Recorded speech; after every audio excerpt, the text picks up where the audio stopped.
Welcome back to the Life Currency Podcast. I'm your host, Bob Lozano, and we have a special treat for you. We're revisiting powerful voices from TEDx McAllen, a token series. Get ready for some life currency. Pedro, thanks for jumping on. How you doing today? Yeah, Bob. I am doing great today. It's a beautiful day in South Texas. A little bit warm for me, but it's a good day. Yeah, warm. Where are you originally from? I'm originally from California, but I've been living out in Oregon for the last 2 years. So when we flew down, it was like 40-degree weather. If it warmed up, it got maybe to the high 60s, low 70s. So you come to South Texas and you get off the plane, and automatically your glasses fog up and you start feeling the heat. So it's a little bit of an adjustment. But I lived in the Valley for 20 years, so nice, man. I'm used to it again. What have you been doing for the last 20 years? I've been in leadership development. I work as an executive in corporate America, so I've been quite busy, man. I travel quite extensively for my job, so I've traveled all over the world, globally. I've spent a lot of time in Latin America. I spent a lot of time in Asia Pacific, but the Valley's always usually home for me. Yeah. I'm going to come back soon. So you said leadership and communications? Yeah. You like it? I love it. I love it. I want to get about it. I love that, man. Hey, I want to get into a topic. I want to ask you about your perspective, right? Have you ever worked in a smaller business?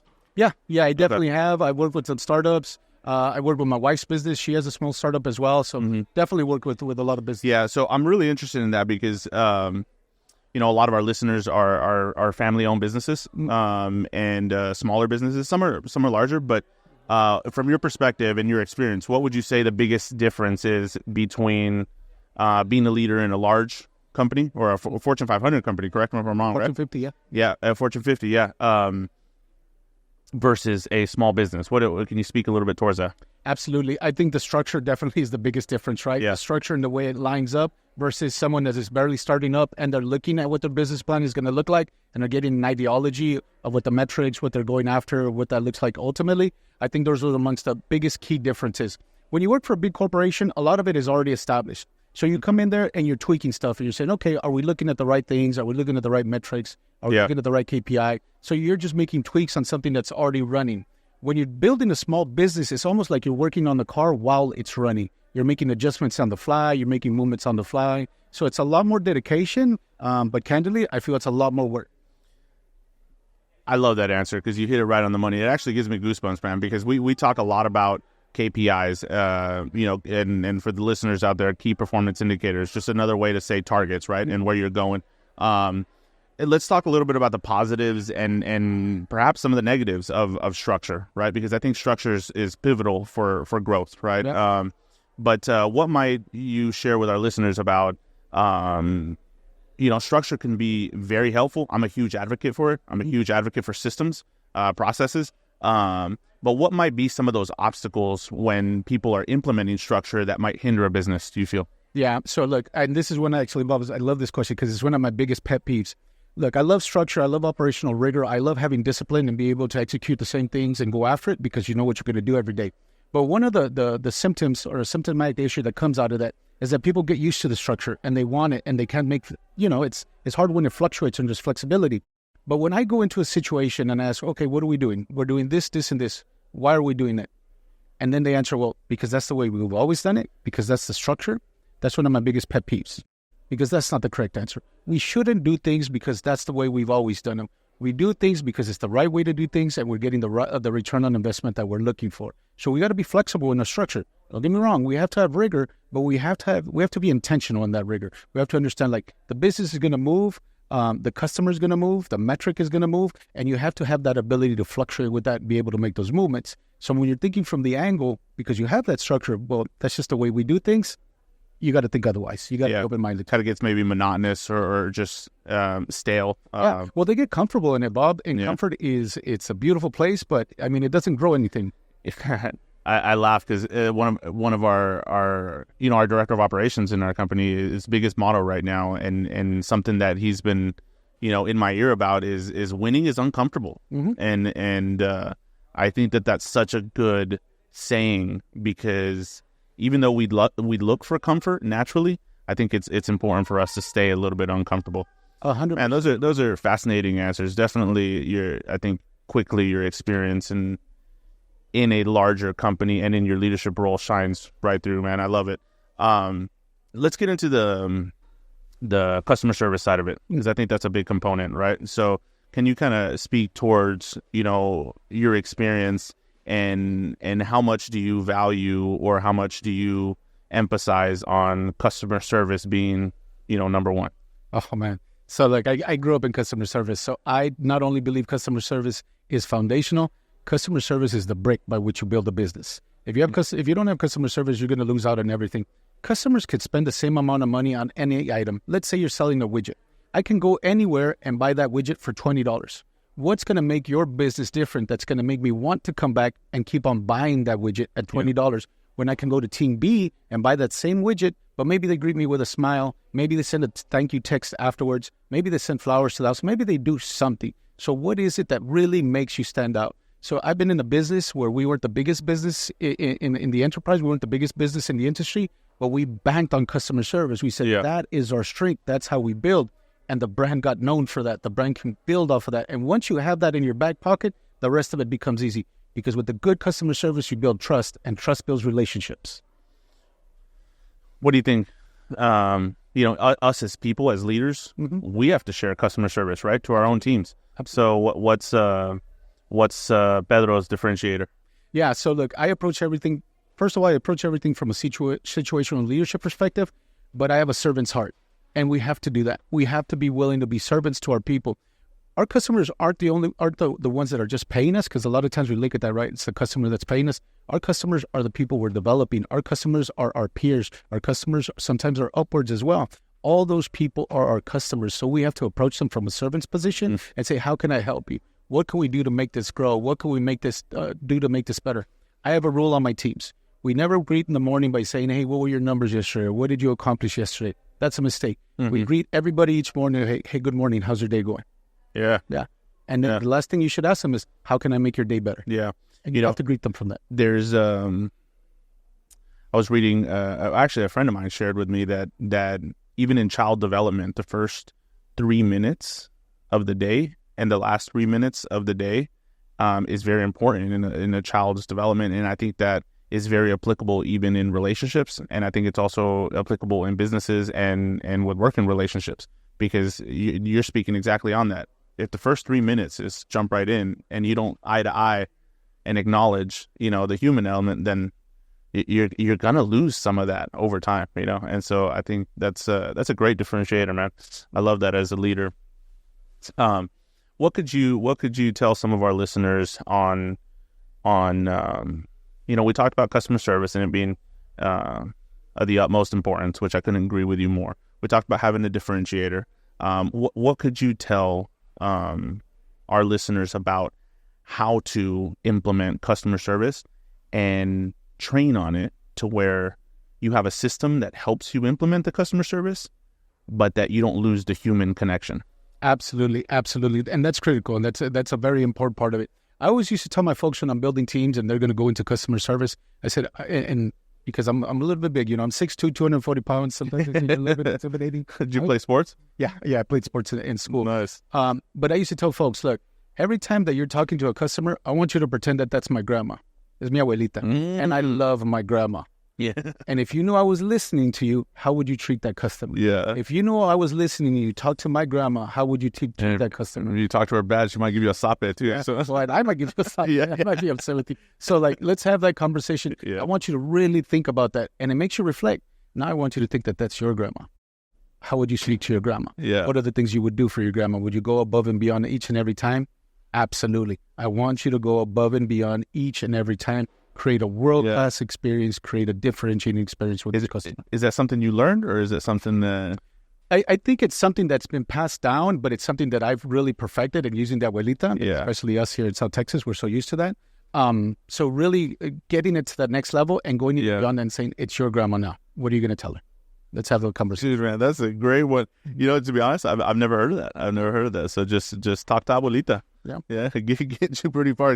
Keep you in line. Yeah. Because, and especially us growing up, our abuelita was everything. You weren't looking at her sideways. You're not talking back to her. You're not diminishing her. Yeah. You're giving her all the love and respect she deserves. So you have processes, you have procedures to implement customer service, but continue talking to abuelita, right? So we don't lose that element of human connection. Yeah. Well, I mean, you still got to have a quality metrics because you got to make sure that it sounds right. Yeah. Are you doing the things in the right amount of time? Are you giving the customer all your timely information? Are you giving them the right set of knowledge? Are you being truthful to the customer? So you do got to implement some quality metrics because you can't let it go willy-nilly because sometimes we love our abuelitas too much, right? So you got to have that balance, but it has to start from the conversation. You know, I was actually thinking of getting into that exact topic because how do you keep things efficient with customer service without getting too wordy, but then finding that balance of still having strong customer service, right? I think that's key because word choice and being able to balance being efficient with because I'm sure y'all in your you oversee one call center or two call centers? I've overseen multiple, right? And I want to get into that as well. So, did y'all time the calls? Yeah. Yeah. So and I'll just talk about the industry as a whole. Sure. So the industry as a whole has what's called AHT, average handle time. And that includes how much time you actually spend talking to the customer, how much time you maybe put that customer on hold, and how much time you take after the call to be able to type notes or take care of stuff. So it's average handle time. And depending on the business, there's a certain number, a certain golden number that you want to achieve because that entails your efficiency your efficiency for the day and your productivity. How many calls you're taking, what are you doing? So that's a big part of it because obviously you want to get the cost down, but it's not everything. Not everything because you don't want to focus too much on efficiency where all your calls are only taking, a minute. That shouldn't happen. So there's that balance, right? It's trying to find that balance of good customer service, but still hitting your metrics and not getting too wordy and making sure Abuelita doesn't get mad. Right? Yes. And don't get me wrong, like some calls are going to take you 30 minutes. Yeah. Some calls are going to take you 2 minutes. Some interactions might take you a follow-up a couple of weeks later. Yeah. Some interactions will require none. It's just making sure that you're using the right time for the right people. Mm-hmm. Man, well said, man. Yeah. Wealth of knowledge, wealth of experience. I love hearing it. I know we're flying through some topics here, but just, as I hear you talk, there's a lot of things that come to mind. Let's get into a little bit to technology, right? Such a big pivotal part of American history, and a lot of small and large businesses. So your view on technology and let's just start with, in your experience or in your career, what's the biggest piece of technology that you saw that revolutionized your space? In my space, without going into a brand, a very specific phone. Once a very specific phone came out, that was the new phone that replaced computers, that replaced calculators, that replaced like VoIP. No, a specific phone. Okay, got it. When that phone came out, that was made by that product. It came out in 2010, I believe so. A little bit after 2012, that phone revolutionized our industry because it no longer became that you were just using your phone for calls or text messages. You were using that phone for your appointments. You were using that phone to watch TV. You were using that phone to schedule your life. You were using that phone for everything. It replaced your computers. It replaced your internet. It replaced everything you had. So it became the be-all, end-all in our technology. So that was a huge revolution in the phone industry. Yeah, fascinating, right? How sometimes we view companies as something that's very distant or something that once they're large, they've made it, but people are still trying to revolutionize every day. And that one single product changed, probably the trajectory of your company, right? And y'all's ability to serve your clients. It changed the industry, changed the entire industry. We had to start looking at it different, even the way we marketed, even the way we sold it, even the way we bought it. We had to change everything that we were doing. That completely changed the industry. So I'm going to say that's probably one of the biggest technologies for the business. I think the newest technology right now that's really going to impact the majority of businesses, obviously artificial intelligence, AI, and the way that's set up. Yeah. I think a lot of people initially have an inherent fear of AI because they don't know it. It's the big uncertain or the big unknown. But in my experiences, and I've been using it for quite some time already, it's an enhancement to everything that we're doing. Yeah. It's just making us that much better. I always say it's almost like your Jarvis suit. It's something that you're able to put on and it makes you that much stronger.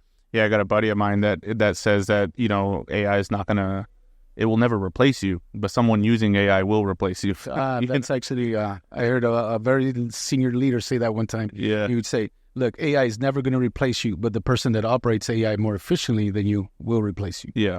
So that kind of answers my next question, but I'm still going to get into it. Do you have a fear towards the technology and the trajectory of technology and that affecting the future of the industry that you work in? Look, I'll be candid about that's going to affect the future of all industries. But where you are in that paradigm is up to you. You know, when we first started looking at AI, when I first started looking at AI, I'm a techie guy. I have a tech background, so I'm good with a lot of stuff. But AI was something that was new to me.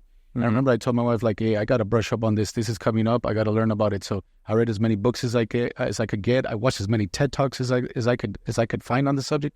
I remember I even told my wife, hey, we're going to go spend the weekend at the coast. She's like, oh, that's going to be amazing. We're going to have to take pictures, take the dogs.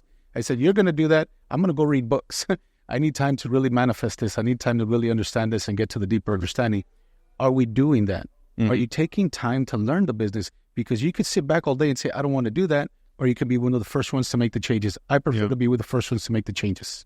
Dude, you're a fascinating guy, man. I like it. I like the conversation. I feel we could get along just fine, especially since you shared that you did some competitive cooking in your life too, right? Yes, I definitely did. Yeah. So, thanks for touching on the technology piece. I love your outlook on it. What's the biggest difference from California to Oregon to Texas? Besides the weather? Yeah. You know, it's funny. So I moved from California in 1998. So I was in my early 20s when I moved down here. And don't get me wrong, like my family is from the Valley. We were migrant farm workers, so we'd go to California all the time. The thing is, my dad, when he got to California, he loved it. He loved the greenery. He loved the mountains. I'm going to stay here. So I decided to move back. Because, California in the 90s got a little bit rough. It was a little bit different. And as I'm moving back, I hadn't had that much experience with Texas. So everybody's telling me like, oh, you're probably going to run into tumbleweeds and you're probably going to do this. I thought people were joking. I remember coming through West Texas and there was tumbleweeds everywhere. It's like, oh, shoot, this is real, man. And then the weather. The weather's such a difference. I was telling people, we just came from Oregon. We got here on a Friday morning. At the nighttime, it was in the 30s. In the daytime, it's in the high 60s or low 70s. And you get to Texas, it's going to be a cool 90 degrees. Yeah. So that's a big difference maker. Yeah. The weather's big, man. Yeah. How do you think that? Because you correct me if I'm wrong, but you had a portion of your career in all three states, or primarily in Oregon and Texas? My current, I started the majority of my leadership career in Texas. I did do leadership in another industry back in California. So leadership I've done for quite some time. Yeah. But very particular to where I'm at in the customer service industry in Texas. Yeah. Well, I know that this is not, we're not going to jump to conclusions here and say this is an ultimatum for areas, but I'm interested in your different positions and living in different states. What did you notice from a work culture and how that differentiated being, in Texas versus Oregon per se, or California? Yeah, it's definitely very distinct in Texas. It is a cut above, and I think that's why industries are moving to Texas. Yeah, the culture here is beyond reproach. It is incredible. Like, people are on all the time. They want to work all the time. They're willing to put in the extra hours. They're willing to make things happen. They're very flexible in scheduling, and I didn't find that everywhere. And I get it. Some areas have been going through the progression that Texas is going through now, the boom. California had the boom in the 70s and 60s even. So they had that type of culture where it's like work, do all this kind of stuff. But you get to a certain point too where you start feeling like, hey, I've done a lot. I want to do a little bit more, but I want to balance my work life. I want to make sure that I give time to my family. I want to make sure I give time to work. So those things are very paramount in California. Oregon is similar to a degree in that sense as well. But when you come to Texas, people are always willing to go that extra mile, and work ethic. We're still living in the era of hustle culture in Texas, and that's important. Yeah, I think it really is, and I think it's important that we don't undermine how important culture is, because it really can change the trajectory of a company. 100%. I believe the culture eats strategy for breakfast every day of the week. Yeah. I love that, man. Yeah, I love that. Do you think that with the different teams that you've worked with, how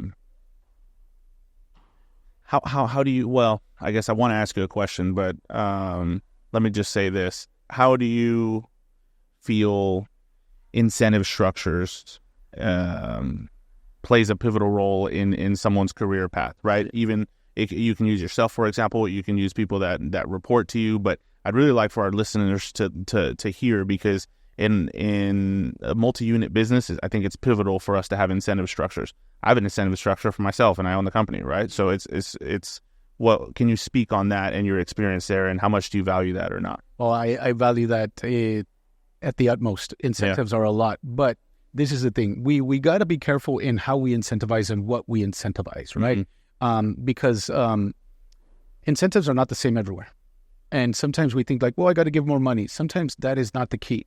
I remember a time, so I worked a lot in Latin America. I worked a lot in Guatemala, Honduras, Colombia, and those areas, right? I've built centers there. I worked in industry there quite a bit, right? And in America, we have an incentive structure that usually revolves around money. It usually runs around money or time off, stuff like that. So it's stuff that's tangible for folks.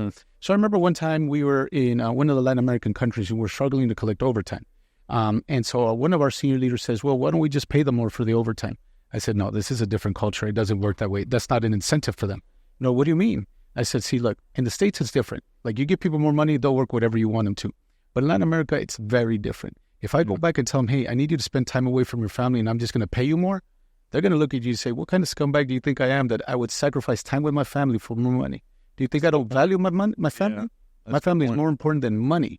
But if you tell them, hey, come and work a little bit overtime, you have an opportunity to win a weekend away with your family. You have an opportunity to spend more time with your family. In the long run, you get a voucher for your kid's school. Yeah. Those are the things that incentivize. So you got to find the right type of incentive. And it's not always monetary. Yeah. Sometimes people just want the recognition, the simple pat on the back. You're doing an amazing job. I appreciate it. Make people feel seen. And that is critical to incentives. Yes. And I can already tell, man, that your peers, your team, lucky to work with you, man. Thank you. Yeah, you got a great outlook. I love that. Incentive structures, I think it can propel a company forward, and it could be a big deterrent. And I say that because I remember when I learned about incentive structures and I implemented my first one, I almost crashed and burned the company, right? Because where we were incentivizing was changing behavior, right? But it was changing the wrong behavior. Yeah. Right. In long story short, it was incentivizing short-term gain, but sacrificing long-term gain. Yes. Yeah. So very familiar with that, Bob. Yeah. Sometimes we have a tendency to hey, we incentivize the customer experience above everything. And a rep says, or someone on the front line will tell you so wait a minute, I just got to make the customer happy and you're going to give me more money? Cool. If you give this customer $100 credit, he's going to be real happy. Yeah. That's what you don't want to see. Yeah. Yeah. Well said. That's cool, man. You touched on family. I think that's really important. We have something in our company called Non-Negotiables. Just, it is what it is. We just don't negotiate.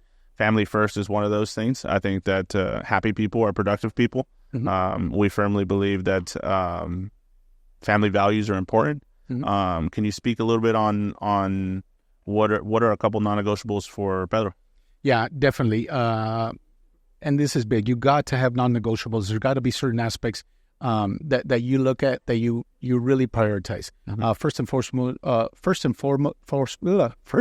foremost on my teams is respect. Make sure that when you show up to work, you show up for respect, you respect each other, and you respect yourself. Yeah. And I don't want people to confuse respect with I'm not going to talk negatively to people. I'm not going to do this. It's not just that. Are you doing the right things for the right reasons? Are you doing the right things for yourself for the right reasons? Because all of that entails respect. And secondly is attitude. And that is critical. You got to make sure that you have the right attitude. Some days it's not going to happen for you. But those are the days that you have to approach your leader and say, hey, I'm going through it right now. This is happening. I'm not going to bring the right attitude to work. And I feel like I'm going to be detrimental. And then you have to have the right leader that's going to say, okay, let's take care of that for you. Hey, can you come back tomorrow? Can you come back in a half a day? Stuff like that. You got to have the right respect and you got to have the right attitude. For us, those are non-negotiables because you are not working for yourself. You're working with a team. Where's your cheat sheet, man? This is too good. This is great content. Our first non-negotiable in our company is do the right thing always. You touched on that. Our second one is attitude is everything. Yeah. And you just touched on that. 100%. Yeah, that's great, man. Yeah, I'm it's a pleasure to meet you, man. Likewise. Yeah. Good conversation. Yeah, I think it's important that, life currency it's a simple concept, right? We've been talking about it for decades, but it's anything that we can gain or that we can share that is an experience, a story, or a teaching that can help somebody's life or professional life, right? Personal life or professional. And I'm so passionate about it because I firmly believe that you as a leader, already with what you shared with me, it's going to change the trajectory of my life. I can assure you, because we're learning, right? And if we can just teach active listening, I really think that you've shared a tremendous amount of life currency here. But I've really valued the conversation, and I really value your time, man. No, well, thank you for that, Bob. Look, I take leadership as probably the greatest privilege of my life. It's not just my career, but it's of my life. I say the two most important decisions you will ever make in your life is when you decide to have children and we decide to become a people leader. Because at that point, you are no longer just responsible for yourself. Yeah. You're responsible for other lives. And you have to give that the utmost importance. If something is important to your folks, it has to be important to you and it has to be paramount to you. And if you're not willing to serve others, you shouldn't be a leader. Well said, man. Well, thanks for the time. What else you want to tell the listeners? No, thank you for the time. Appreciate it. Yeah. I'll be speaking a little bit later here at the TED Talk, a little bit about my history, kind of the way I grew up, and a lot of the leadership lessons that we learn throughout life. I think a lot of times folks make the mistake and say like, hey, to become a leader, I have to go to this Ivy League school or I have to learn this type of stuff. Yeah. I have to read the new book. I have to read the new 7 Habits. This Functional Teams book. I have to do that kind of stuff. Yeah. And that's going to help you. But candidly, the best teacher for any type of leadership skills is life. We go through challenges in life. We go through moments where we have to take pause, where we have to take consideration of other things. That's going to give you more transferable leadership skills than any book or any classroom can ever. Harvard did a study in 2008 where they were able to find out that 90% of leadership skills actually come through real life scenarios, challenges, or even failures you have, and only 10% come from formal education. I'm excited to listen to your talk, man. Very evident that you're going to share some really good value with everyone here at the event. Do you ever get judged for your tattoos? All the time. Yeah. It's kind of part of my mantra. It's kind of part of who I am. I accept it. I have a lot of tattoos. I have tattoos on my head. I have tattoos all over my body. Some of these tattoos are significantly old. They're older than most people that I know. Shoot, I got the first tattoo on my head when I was 15. So it's the very first tattoo I got. I'm 48 now. So that tattoo is 33 years old. But I also take that with a badge of pride because this is the thing. People meet me and they see me and they make assumptions. And I feel like, oh, this person looks a certain way. They're going to be this, they're going to be that. And it's helped me and hindered me in the professional career as well. But then people talk to me. I say, just give me 30 minutes of your time. Mm-hmm. If I cannot garner your respect in those 30 minutes, then we will agree to disagree, but we will part ways. No love lost. And I understand that. Sure. Just give me 30 minutes of your time. Let's talk about it. And that's a difference maker. I actually look forward to that because I know it's kind of like it's my strength where I could come on board and change people's mind. And then after the conversation, it's like, I felt a certain way about you, but I noticed you're not that person at all. So, well, thank you for that. I take that as a compliment. Well, Pedro, you certainly garnered my respect in a short amount of time. I've really enjoyed the conversation. Thanks for being on. Absolutely. Thank you, Bob. Yes, sir. Have a great day. You too.